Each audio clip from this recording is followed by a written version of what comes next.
pH, potencial de hidrogênio, pOH, potencial de hidroxila. Pra saber, só usar repolho roxo, repolho roxo, repolho roxo. Se for igual a 7, neutro será então. Mas se ele for maior, vai ser basicão, basicão, basicão. Se você for beber água, cuidado, olhe bem o pH, a alcalose e a acidose pode até mesmo ser fatal.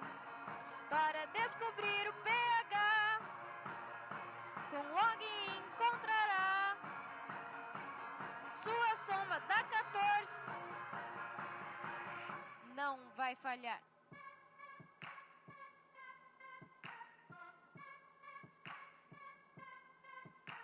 Menor que 7, ácido ele será. No estômago, azia lhe causará. Magnésia vai te ajudar, te ajudar, te ajudar.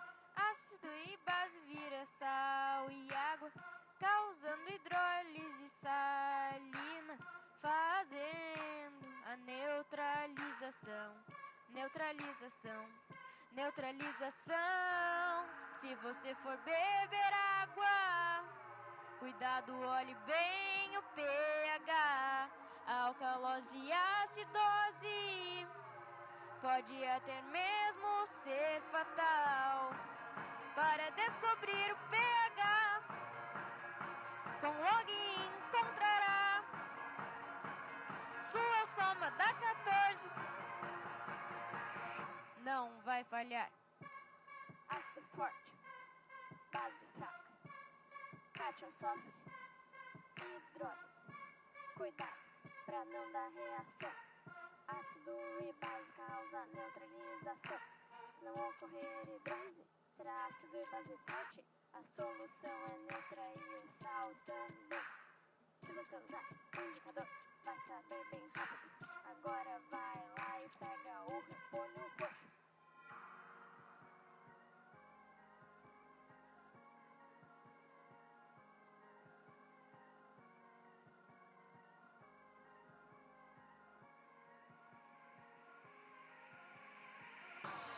Se você for beber água, cuidado, olhe bem o pH, a alcalose e a acidose pode até mesmo ser fatal. Para descobrir o pH, com log encontrará sua soma dá 14. Não vai falhar. Vai, vai! Seus cachorra! A preparada! A nervosa! Oi! Como é que é? Não.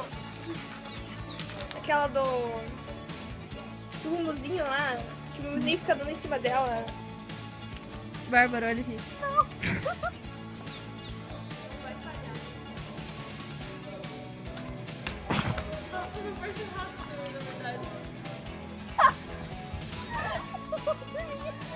Eu quero mais drogas!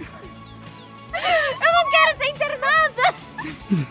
Mas é coluna internada! Pega na coluna. Coloca a cobra na cabeça dela. Coloca por baixo do negócio. O que você fez aqui atrás, mulher? Não.